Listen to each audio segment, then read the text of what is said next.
Oybek aka, ko'p klientlarimiz aldanib qolayotgan ekan. Radno detal qanaqa, robot qanaqa aka? Siz anchadan beri sotasiz radno detal. Bitta tushuntirib bering aka. Sanjar, sizga zo'r lifehack. Qarang, zavodskoy detalda petlasini o'rni tegi, ya'ni temir bo'ladi, rangi. Robot detalda mana bu tegi seri bo'ladi. Endi yana bitta yo'lini hozir robot detal sotadiganchilar qilgan. Mana bu petlasini qotiradi, boltini ustidan sepadi. O'shanda mana bu petlarni bonusga qo'shib beryapti. Mana bu tegidagi serisini ko'rsatmasligi maqsadda. Shuning uchun ustaga olib borib, yaxshilab tekshirib, keyin ustanovka qilishinglarni maslahat beramiz. Lekin Oybek aka, men o'zim shu sohaning ichidaman. Mana bo'lgan voqeani aytaman emaski, o'zimda bo'ldi. Bitta tanishim so'rab qoldi, Gentra kapot. U inson menga Xorazmda bor dedi.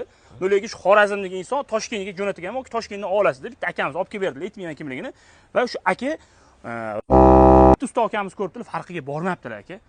O'shaning uchun men sizga aytaman akam, o'shaning uchun bitta video qilaylik, insonlarga manfaatli bo'lsin degan maqsadda aka, shu videoni bitta olib bering deb men sizga aka iltimos qildim.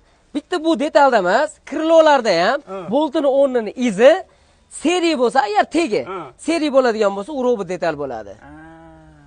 Demak, yangi ish bagajni olib turib sepishar ekanda aka, robot. Sepishadi, xuddi shunday. Aka, ma'lumot uchun rahmat. Bitta like bosib qo'ying.